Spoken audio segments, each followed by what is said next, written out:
Whenever we finish a project, we do a lot of soul searching. A lot of reference got kicked around. The Seven Samurai, the Magnificent Seven. We talked very early on about showing off a more human approach to Spartans. We definitely focused on trying to go back to sort of the core of what made Halo CE, the Combat Evolved, the sort of phenomenon that it is. I remember my first time playing Halo, and I was in that first level, and after winding through these technical corridors, fighting aliens, and then I step out into this world, and it just opens up in front of me, and it's beautiful and alien and huge. That was a sort of seminal moment for me, and I think that's part of what we want to capture in Reach.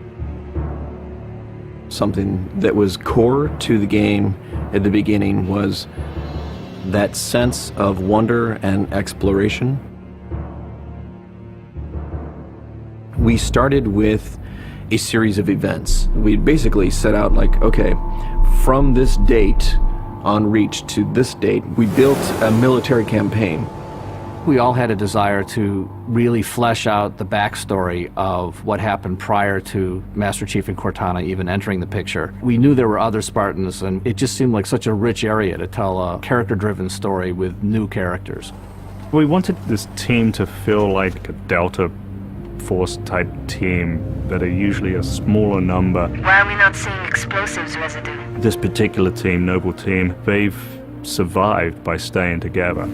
You're Noble 6, you're a replacement for a Spartan that's died. You're experiencing this story, boots in the mud.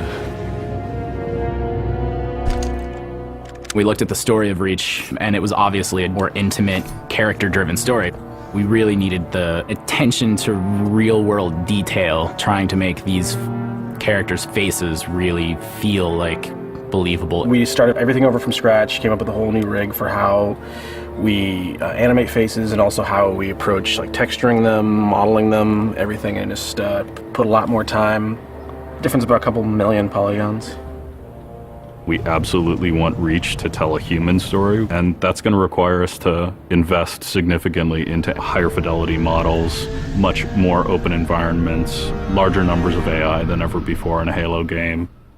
To pull off the vision for what we had for this game, we ended up gutting almost every part of the engine, retooling things to make it run faster, to make it run better, it looked better. We had to throw out all of our technical systems. We had to then throw out the content that went with it because that content didn't represent the new bar we were going for. Copy that, on our way. Don't need command to tell me. Been on hers half my life. Let's shoot it.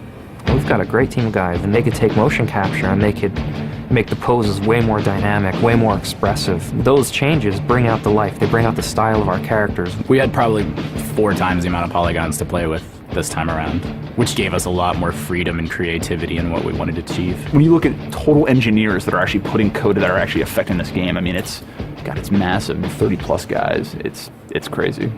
When you shoot a rock face, you'll see sparks, rock chips, dust. In Halo 3, we had a maximum of 100 colliding particles. In Halo Reach, we have thousands. We've got much more customizable Spartans than we've ever had in the past. The number of polygons we can draw at one time is skyrocketed. It's changed the way we build things up close as well as out far. This is where Noble Team arrives, and then you're going to work your way down, all the way down these terraces. Big open environments, epic skyboxes. These are things that are quintessential to Halo.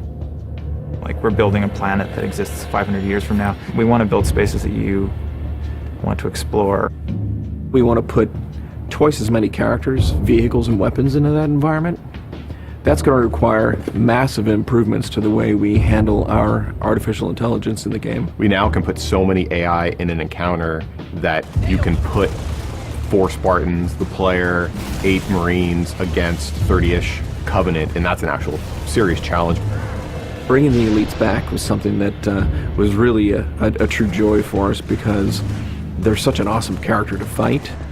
What if the Spartans and the soldiers don't actually understand what the aliens are saying? What's that going to feel like? What if we can get back to having the aliens feel really alien and threatening? these people and this planet and this story deserve something new and different.